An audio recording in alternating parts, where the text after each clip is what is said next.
అచ్చయ్య మంచితనం. అచ్చయ్య అనేవాడికి చిన్నతనంలోనే తల్లి పోయింది. తండ్రి వాణ్ణి ముద్దుగా పెంచాడు.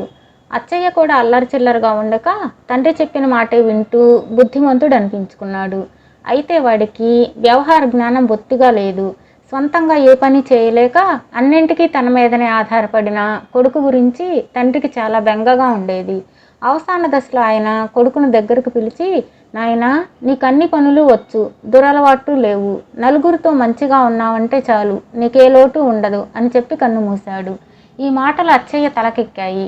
ఒక రోజున వాడు రామశాస్త్రి అనే పండితుడికి రాజసన్మానం జరిగిందని తెలిసి పనిగట్టుకుని ఆయన ఇంటికి వెళ్ళి, అయ్యా, తమరు మహాపండితులు, రాజసన్మానానికి తగినవారు, మీకు జరిగిన సన్మానానికి నాకెంతో సంతోషంగా ఉన్నది అన్నాడు. మంచి వాళ్ళు ఎదుటివారి అదృష్టానికి సంతోషించాలని వాడి ఉద్దేశం. అయితే రామశాస్త్రి వాడి కేసి కళ్ళెర్ర చేసి చూసి, పాండిత్యం గురించి నీకేం తెలుసురా? నేను రాజసన్మానానికి తగిన వాడినో కాదో నిర్ణయించే అర్హత నీకుందా? ఇంకెప్పుడు నీకంటే గొప్పవాళ్ళ దగ్గర ఇలా ఆలోచించకుండా మాట్లాడుకు అన్నాడు. అచ్చయ్య చిన్నబుచ్చుకొని అక్కడి నుంచి వచ్చేస్తుంటే దారిలో వాడికి గ్రామాధికారి కనిపించాడు. ఆయన చుట్టూ గ్రామ పెద్దలు ఉన్నారు. అంతకు ముందు రోజు గ్రామాధికారి ఏదో తగాదా విషయంలో చక్కని తీర్పు ఇచ్చాడని వాళ్ళు ఆయన అదే పనిగా మెచ్చేసుకుంటున్నారు. అచ్చయ్య మాత్రం ఆయనకు నమస్కరించి ఊరుకున్నాడు.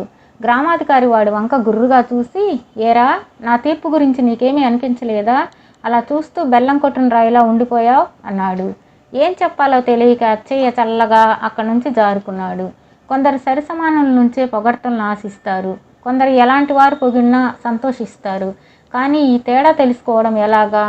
అచ్చయ్య సాటి రైతు బుచ్చయ్య వద్దకు వెళ్ళి, వ్యవసాయంలో నీకు నువ్వే సాటి, నీ చేతిలో ఏదో మంత్రం ఉంది, నువ్వు నాటిన విత్తనాలు బంగారం పండిస్తాయి అన్నాడు. బుచ్చయ్య నవ్వి, ఏమిటి అచ్చయ్య, ఈరోజు బుచ్చి రాగానే అదే పనిగా పొగిడేస్తున్నావు, నాతో ఏదైనా పని ఉందా అన్నాడు. అచ్చయ్య చిన్నబుచ్చుకొని, పనుంటే కానీ పొగడకూడదా? నీలో గొప్పతనం ఉంటే ఒక మంచి మాట అనకూడదా అని అడిగాడు.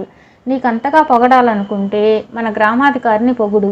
పనులున్న వాళ్ళు అడ్డమైన వాటికి ఆయన్ని పొగిడి కార్యం సాధించుకొస్తుంటారు.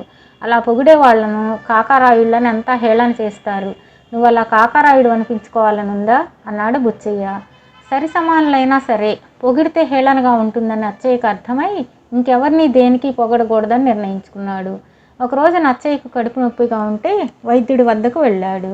వైద్యుడు ఆ సమయంలో బాగా దెబ్బలు తిన్నవాడికి ఒకడికి గాయాలను శుభ్రం చేసి కట్లు కడుతున్నాడు.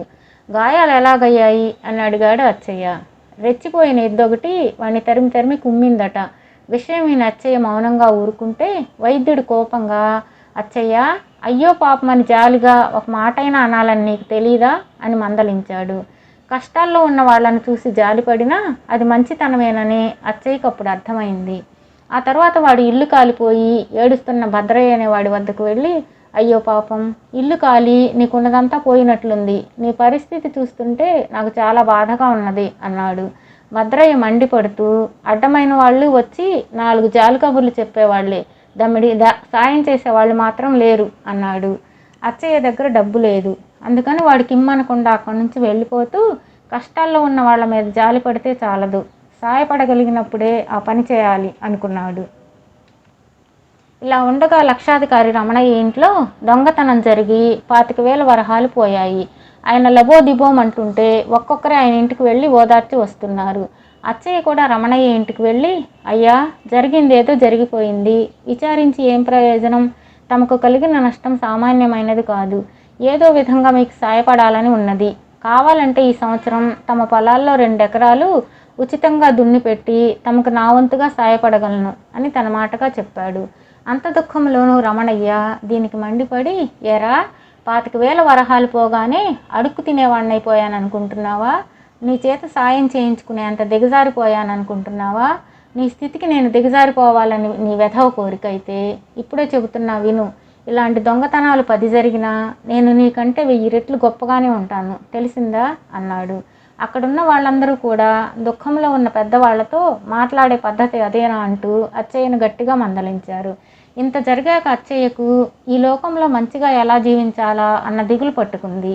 ఒకరోజు వాడు ఊరి చివర మర్రి చెట్టు కింద కూర్చొని ఆలోచిస్తూ ఉండగా సాధువు ఒకడు వాడిని చూసి, ఏం నాయనా అలా దిగులుగా ఉన్నావు అంటూ పలకరించాడు. అచ్చయ్య సాధువుకు తన బాధ అంతా చెప్పుకున్నాడు. సాధువు చిన్నగా నవ్వి, నీలో మంచివాడు అనిపించుకోవాలనే తాపత్రయం ఎక్కువగా ఉన్నది, అందుకే నువ్వు నలుగురి మధ్య నవ్వులు పాలయ్యావు అన్నాడు. స్వామి, నా కోరికలో తప్పు ఉందా అని అడిగాడు అచ్చయ్య. నీ కోరికలో తప్పు లేదు, కానీ ఎదుటివాడిలో ఉన్న మంచితనాన్ని గుర్తించక లేని చెడ్డతనాన్ని ఊహించుకునేవారే ఎక్కువ, అది లోకం తీరు అన్నాడు సాధువు. కానీ మా నాన్న నన్ను నలుగురితోనూ మంచిగా ఉండమని చెప్పి చనిపోయాడు, అది నాకు సాధ్యం కాదా అన్నాడు అచ్చయ్య. ఎందుకు సాధ్యం కాదు?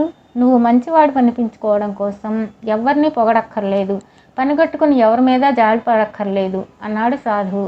మరేం చేయాలి అని అడిగాడు అచ్చయ్య. అందరితోనూ మంచిగా ఉండు అంతే అన్నాడు సాధువు. అదెలాగో నాకు తెలియదు స్వామి అన్నాడు అచ్చయ్య.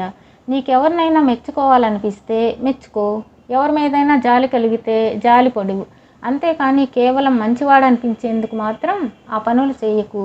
అడిగిన వాళ్లకు చేతనైన సాయం చెయ్యి, నిన్ను తిట్టిన వాళ్లను క్షమించు, ఆ కారణంగా నువ్వెవరిని తిట్టకు. నువ్వు మంచిగా ఉన్నంతకాలం నీ గురించి ఎవరేమనుకున్నా బాధపడకు, అర్థమైందా అన్నాడు సాధువు. దానితో అచ్చయ్యకు జ్ఞానోదయమైంది. స్వతహాగా మంచివాడు కావడం వల్ల వాడు సాధువు చెప్పినట్లే నడుచుకుని ఊళ్ళో అందరి చేత మంచివాడు అనిపించుకొని కలకాలం సుఖంగా జీవించాడు.